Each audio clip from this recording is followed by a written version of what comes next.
hy vir my bietjie sien.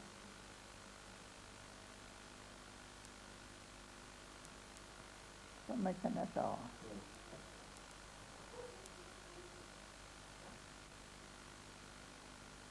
Ek is in 1916 gebore, 8 September, en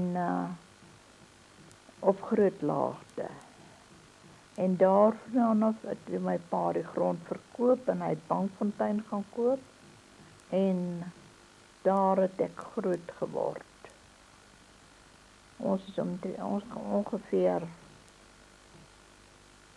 in 1921 het ons daar gekom. En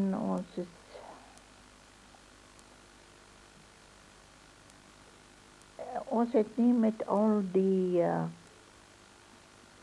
mooi speelgoed wat vandag beskikbaar is, het ons nie geken nie. Ons het enkele geskenkies gekry en so, maar ons het meeste wat ons gespeel het ons huise gemaak onder die bome, met die grond, met ons hande het ons dit so geveer dat dit kamers is, en ons het glasstukkies en bottelstukkies opgetel, en so het ons huisies gebou. Fina Brits, baie goeie vriende van ons, Jan en Poppy Brits. Hulle het gereeld vir ons kom kuier, en ons het gereeld vir hulle gaan kuier. En ons het toen altyd lekker, en my broer Salmon, hy was maats met ons gewees, en Gert Minnie, hy was ook 'n maat, en dan kom hy met die donkie van Sterkloop af op Sondagoggend, en dan speel ons nou die hele dag. Daar was nie so baie keer wat ons kon kerk toe gaan nie, want ons het met karrepere gery en die distansie het getel. Ja, so het ons nou maar altyd as hulle Sondagoggende kom, dan moes ons nou vroeg klaar wees. Daar was nie so 'n ding dat as Jan Brits en Poppy nou gekom het na ons toe, dan is daar nie so 'n ding dat daar nou nog met gewerk word nie. As hulle daar kom, dan moet ons almal gereed wees. Ons was altyd netjies aangetrek vir 'n Sondagoggend, en dan word daar boeke gevat. En dit was 'n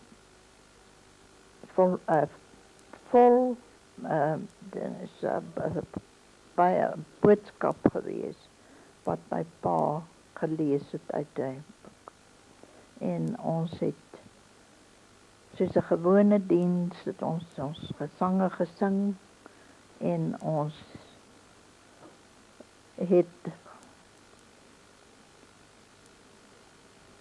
en dit was 'n gereelde instelling in ons huis gewees. En dan het ons nou gespeel, en as dit reënerige dae was dit vir ons baie lekker gewees. Dan het ons nie, ek het selden ooit pop gespeel.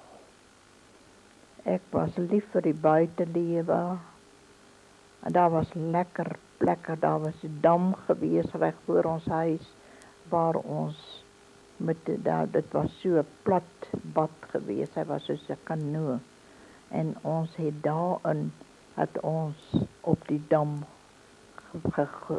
geroei, en heerlik daar en daar in die water gespeel, en pragtige wilgerbome. Dit was heel anders as vandag. Televisie en radio was daar natuurlik nie, en my pa het vir ons baie stories vertel van die oorlogsjare, en hy het vir ons baie liedjies gesing ook. ook, die oorlogjare. En my ma kon ook onderhoudend storieetjies vir ons vertel en hulle het vir ons opgevoed na die beste van hulle vermoë. En so het ons elke ou plekkie geniet wat daar op die plaas was. En elke ou plekkie was vir ons dierbaar gewees op Bankfontein. En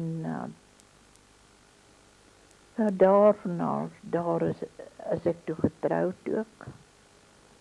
En toe ons nou hier na uitvlugte getrek het ons maar die lewe net so begin en hier het ons kinders ook nie die wonderlike speelgoede goed kon kry nie, want dit was swaar jare daai tyd.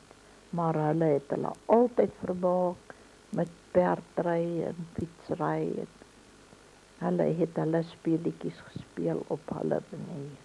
En ons het baie ver ente dat ons gaan stap saam met hulle. En dit was die wat nog nie kon regtig saam stap nie, het ons op ons rug gedra. En ons het die lewe, het ons sal altyd vir ons 'n mooi herinnering bly hier op Uitvlug en waar ons gebly het. Vertel ek jou eenmaal as hy gelyk het op Mooifontein, of Bankfontein? Bankfontein, my pa het natuurlik op Groot Laagte baie lekker huis gebou. En dit was alles gerieflik vir my ma.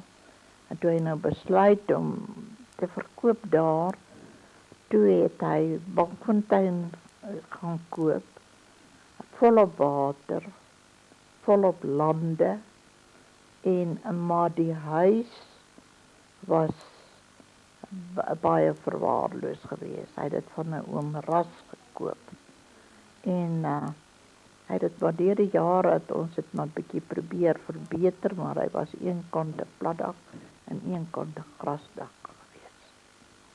En maar dit het nie aan ons 'n verskil gemaak nie. Mense wat hulle te goed gedink het, maar het hulle maar te goed gedink. Maar ons was gelukkig daar en ons het gelukkige vriende gehad. Ons het daardie tyd het ons nie aangeplante grasperke gehad nie, maar kweek.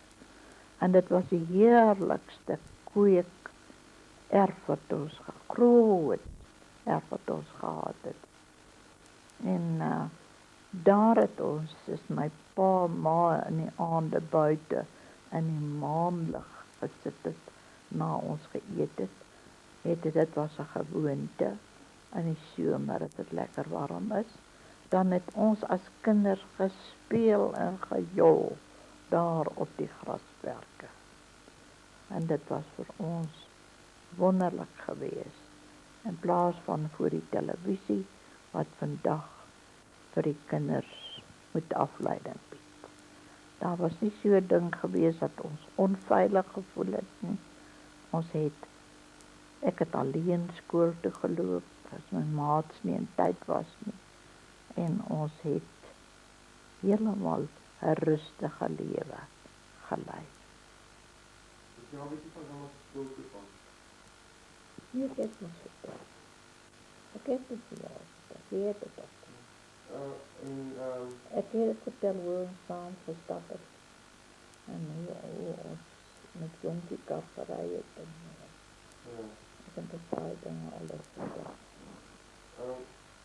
Maar vertel het net weer op die video te wees. Ja. Maar om jy met weer op die video te vertel. Anders kan allemaal liedje van wat allemaal van oupa Kelmeis van het hou sy karakter trekken, wat allemaal speciaal was. En my oupa. My oupa Kelmeis. Jou oupa? Ja. Vertel bietjie besonderhede en goed wat speciaal was vir ouma, wat ouma nou baie moet doen. Goed is wat hy gesê, Nes my man was natuurlijk, hy was vir my 'n besondere mens gewees. Nie teenstaande ons by pa en ma in 'n huis vol kinders begin het nie. En na 3 jaar het ons ons eie huisie gaan bewoon. En toe was dit vir ons baie lekker om alleen te wees. Een kant het by pa hulle gebly, so 2,5 myl van ons af, en my skoonma het omtrent 'n myl van ons af gebly, ons in Emmerlo. En my man het hard gewerk. Ons het saam, maar altyd hard gewerk. Maar hy het 'n baie lekker sin vir humor gehad. En waar hy iemand toe kon 'n streep trek, het hy. Eendag onthou ek nog, het Koen en klein Makatesie wat vir ons gewerk het, want hulp was baie skaars. Het hulle geskoffel in die lande. En toe het Koen huis toe gekom. En Koen was toe nou baie siek. En sommer dadelik toe nou vir Boet geroep. Boet moet kom kyk en Koen sou met dokter toe gaan. En toe Johannes in die kamer ingestap kom en vir Koen sien met 'n baie bekommerde ma, toe sê hy vir hom, jy het gerook. En ouma was natuurlik baie ontstel daaroor, hoe kan hy so 'n ding sê as Koen so baie siek is. En hy het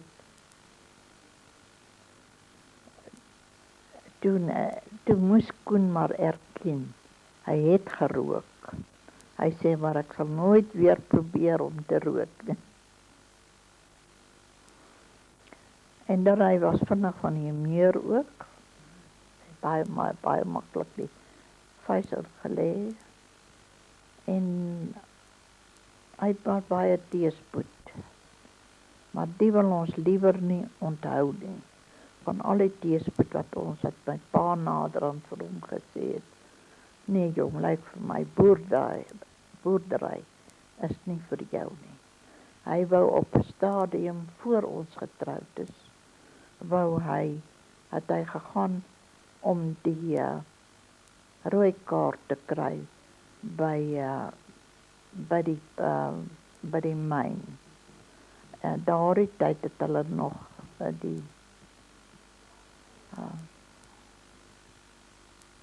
ek weet ek nie wat doen, die Taises bureau het hulle dit genoem. En hy het gegaan om sy rooi kaart te kry, om te kyk of hy werk kry in die myn. Want ek wou nie gehad dat hy moes op die paaie gaan werk en op die spore gaan werk, terwille van mooi huisraad en al die mooi geriewe wat ek kon te bekom nie. En want ek het geweet, hy het nie sterk longe nie, en ek wou nie gehad dat hy moet in die myn gaan werk nie. Gehuil daaroor, en ek het gebid daarvoor, dat hy nie moet plek kry nie. En Henny ons oudste is toe na 'n jaar en 3 maande na ons getroud is hy gebore, op die 30ste September. En hy was 'n paar maande oud daar in Desember. Toe het Johannes weer gegaan om te kyk of hy nie maar werk kan kry in die myn nie. En hy het toe gegaan en toe die antwoord terugkom, was daar 2 rooi strepe deurgetrek, dat hy nie bekwaam is om in die myn te werk nie.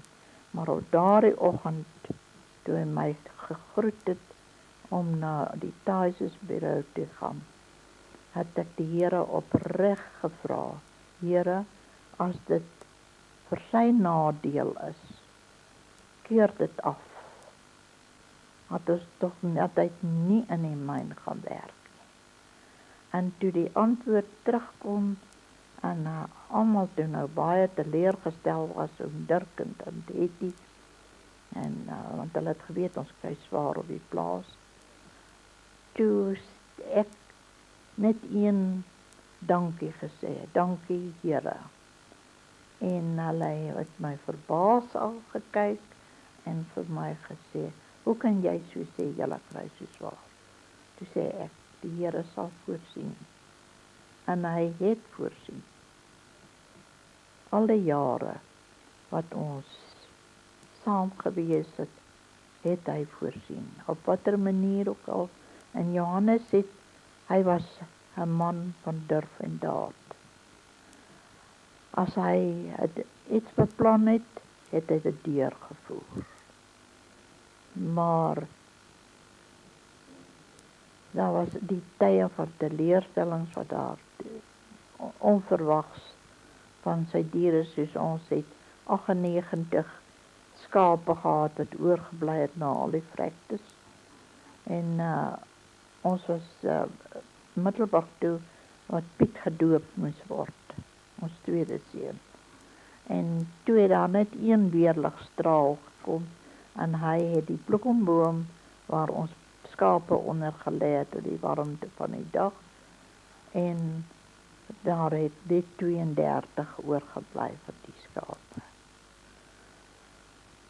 En ons het maar weer begin, en so is daar baie van sy beeste dat ons skade gelei, en haalskade en alles, en nie teenstaande van drukte van die mense wat ons by gehuur het, en mense wat ons nie die lewe gegee het, die son oor ons kop geskyn het nie, maar ons het altyd ons God gehad, wat vir ons goed was, tot vandag toe, wat ek alleen agtergebly het. Ja, maar vertel my nou 'n bietjie.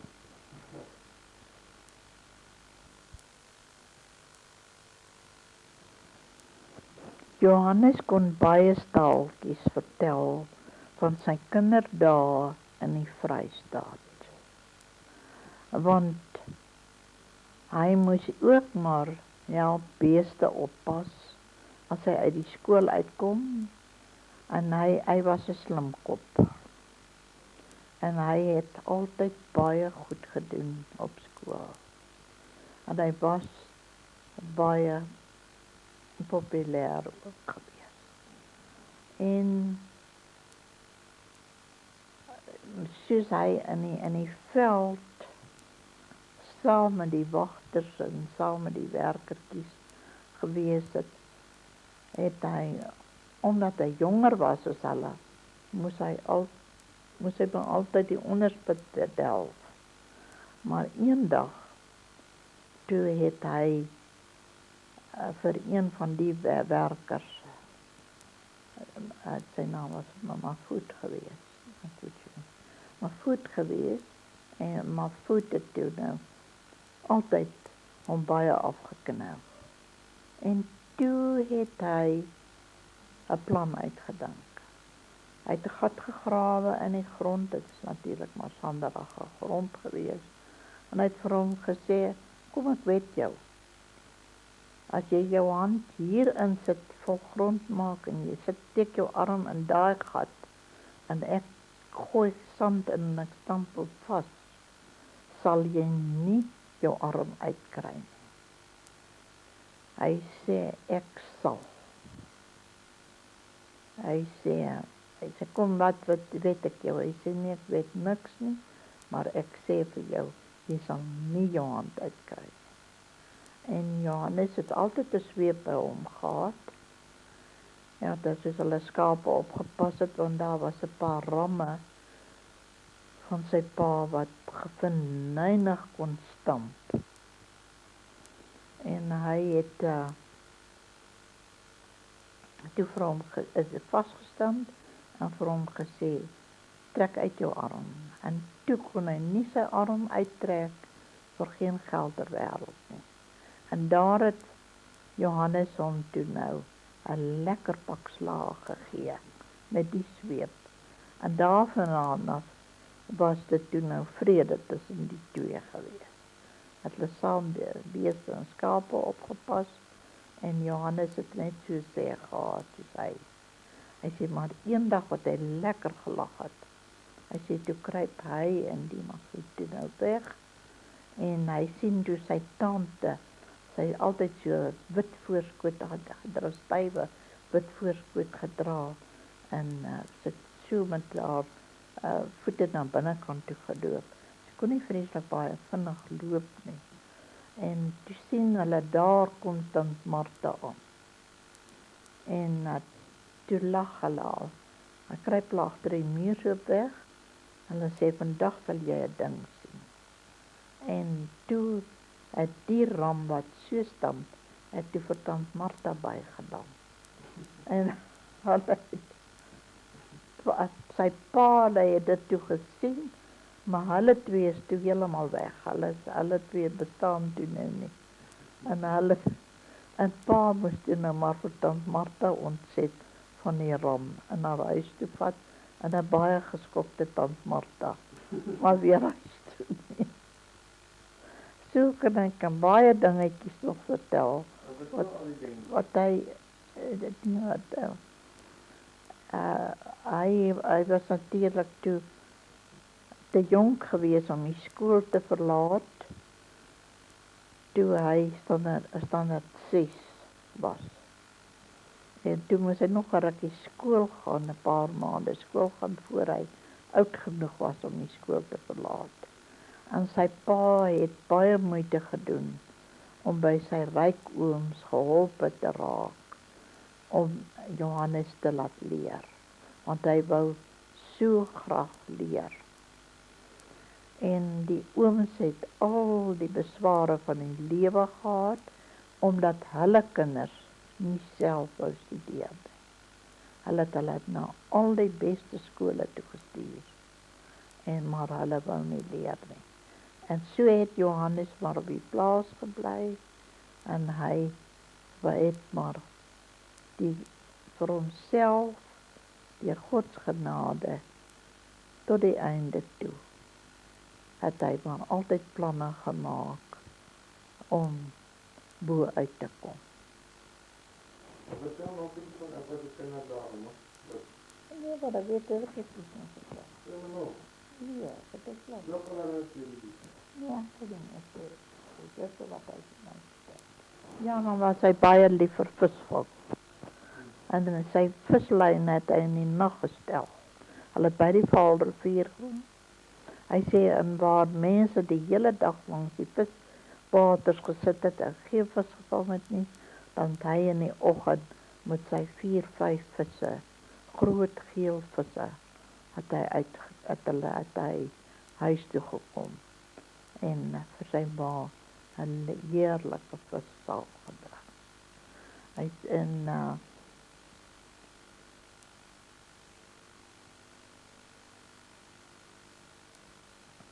dat is dan nog eens wat hy vir my vertel. Vertel jy daarvan wat hy gesê het van die brak? Van die wat? Ja, die brak by jou. Nee. Nee, daardie ding vertel ek nie.